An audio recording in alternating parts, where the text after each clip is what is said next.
प्रिय मित्रों, आशा करती हूँ कि आप सब लोग ठीक हैं। प्लीज़ इस चैनल को ज़रूर सब्सक्राइब करें, ज़्यादा से ज़्यादा सब्सक्राइबर्स हों और कनेक्ट करें।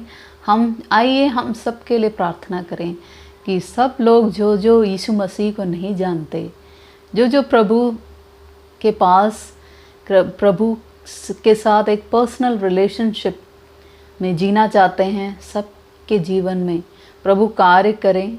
प्रभु को सब लोग एक एक हमारे भाई बहन मित्र जाने यीशु मसीह को और उनके अनुग्रह पाएं। आए हम प्रार्थना करें और सब्सक्राइब करें, इस चैनल को कनेक्ट करें, डेली प्रार्थना करें, बाइबल में बने रहें, बाइबल वर्स मेमोराइज करें, ध्यान करें, मेडिटेट करें। आपके जीवन में प्रभु यीशु मसीह बहुत चमत्कार करना चाहते हैं। वो हर दिन आपको गाइड करेंगे, आपको सही रास्ता दिखाएंगे। तो आज हम याकूब 5 से पढ़ेंगे। ये बहुत ही महत्वपूर्ण, बहुत ही इम्पोर्टेंट मैसेज है जो बाइबल में हमें सिखाती है। यहाँ पे धनवानों को चेतावनी देते हैं, प्रभु धनवानों को चेतावनी देते हैं। और यहाँ पे क्या कहते हैं, हम देखते हैं कि धनवान लोग के बारे में बाइबल क्या बताती है कि अपने धन को सही से इस्तेमाल करें, दूसरों की भलाई के लिए इस्तेमाल करें और धन ना बटोरें इस धरती पर स्वर्ग में धन बटोरें और प्रभु यीशु मसीह के पद चिन्हों पर चलें। यही बाइबल हमें सिखाती है। याकूब 5 कहती है, हे धनवानों सुनो, तुम अपने ऊपर आने वाली विपत्तियों पर चिल्ला चिल्ला कर रो। तुम्हारा धन बिगड़ गया है और तुम्हारे वस्त्रों को कीड़े खा गए हैं। तुम्हारे सोने चांदी में जंग लग गया है और उनका जंग तुम्हारे विरुद्ध गवाही देगा और अग्नि की भांति तुम्हारा मांस खा जाएगा। तो यहाँ बताती है कि सोने चांदी से तुम्हें क्या लाभ, तुम्हारे ये कितने कीमती वस्त्र जो तुम इकट्ठा कर रहे हो उससे तुम्हें क्या लाभ। यही बाइबल हमें यहाँ बताती है कि आने वाली विपत्ति के लिए तुम चौकन्ने हो जाओ। जो धनवान लोग हैं, यहाँ पे बाइबल सिखाती है चिल्ला चिल्ला कर रो। बाइबल कहती है कि तुम पश्चाताप करो, गलत रास्ता छोड़ो, भलाई का काम करो। यही बाइबल यहाँ धनवानों को चेतावनी देती है। आगे बताती है कि तुमने अंतिम दिनों में धन संचय किया है। देखो जिन मजदूरों ने तुम्हारे खेतों को काटा, बाइबल कहती है यहाँ, देखो जिन मजदूरों ने तुम्हारे खेतों को काटा और जिनकी मजदूरी को तुमने रोक रखा है, उनकी वह मजदूरी तुम्हारे विरुद्ध चिल्ला रही है और फसल काटने वालों की चिल्लाहट सेनाओं के प्रभु के कानों तक पहुंच गई है। जी मेरे प्रिय मित्रों, यहाँ पर बाइबल कहती है कि तुमने जो मजदूरों की मजदूरी नहीं दी, जिनको कम मजदूरी दी, तुमने मजदूरी रोक रखा था, वही मजदूरी तुम्हारे विरुद्ध चिल्ला रही है और जो भी जिनकी मजदूरी तुमने काटी है, उनका चिल्लाना सेनाओं के प्रभु के कानों तक पहुंच गई है। हम देखते हैं बाइबल काफ़ी बार कहती है कि जो गरीब लोग, जब उनका दुख होता है, वो स्वर्ग तक पहुंचता है और प्रभु उनके लिए सहायता भेजते हैं। तो वही यहाँ पे धनवानों को चेतावनी बार बार दी जा रही है। याकूब 5 के 5 में बाइबल आगे कहती है, तुमने पृथ्वी पर विलासपूर्ण जीवन व्यतीत किया और तुम अत्यधिक भोग विलास में लगे रहे।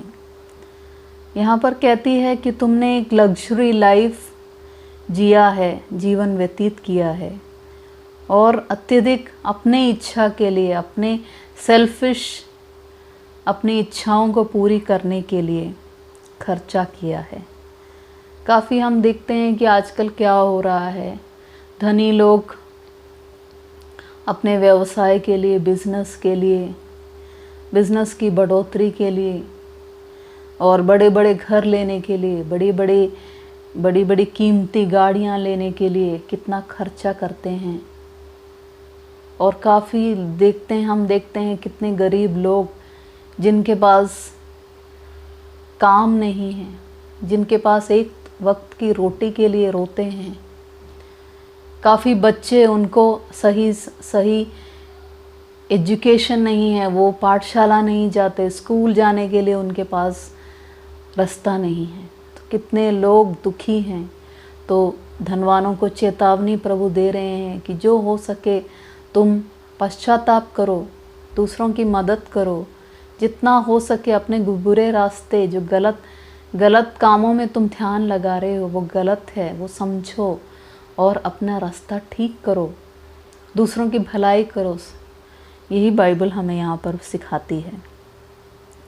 अपना भोग विलास, अत्यधिक खर्चा, ये सब ध्यान दो। हम देखते हैं कि काफ़ी स्त्रियाँ, काफ़ी पुरुष देखते हैं आजकल एडिक्शन में रहते हैं कि एकदम नया, एकदम उनको सबसे लेटेस्ट ट्रेंड में रहना है, ज़्यादा खर्चा करना है।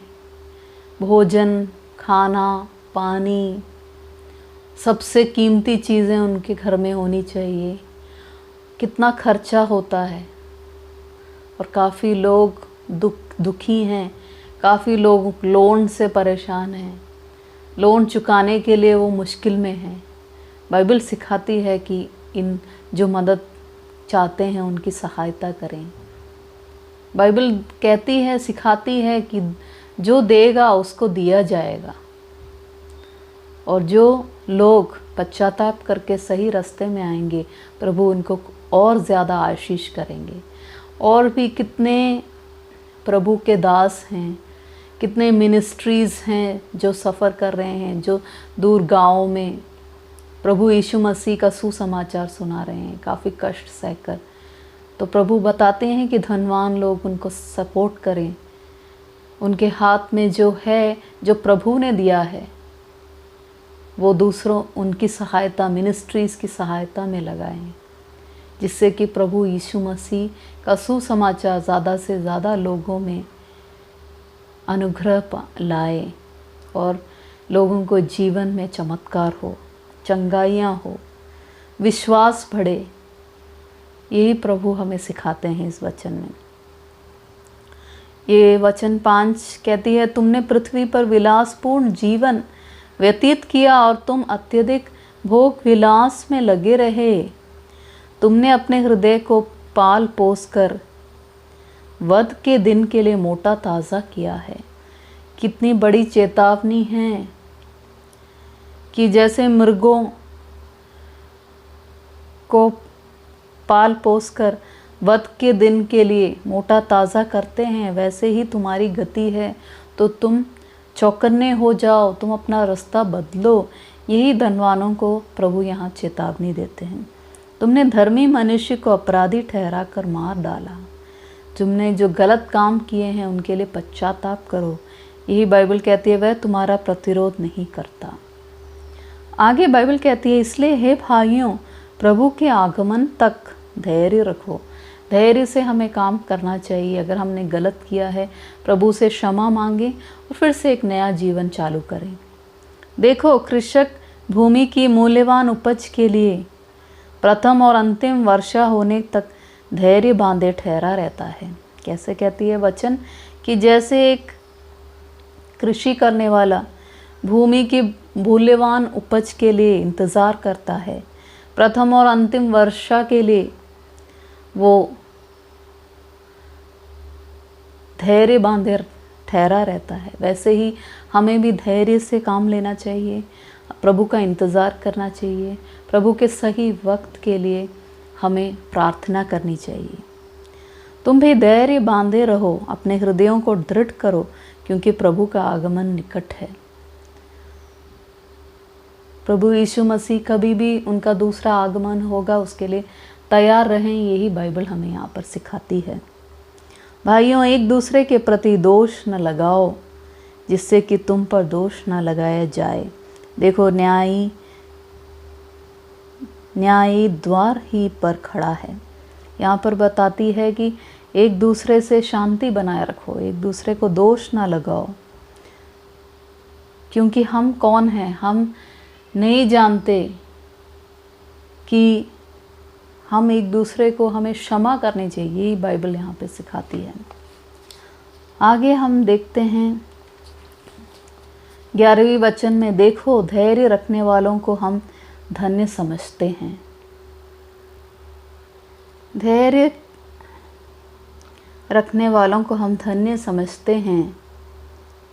तुमने अय्यूब के धैर्य के विषय में तो सुना ही है और प्रभु के व्यवहार के परिणाम को देखा है कि प्रभु अत्यंत करुणामय और दयालु है। तो हम जानते हैं कि अय्यूब के जीवन में क्या हुआ। वो सबसे धनी व्यक्ति था, पर एक ही दिन में उसके बच्चे नष्ट हुए, उसकी सारी संपत्ति सब नष्ट हो गई और उसके जीवन में भी रोग से व्यस्त हो गया।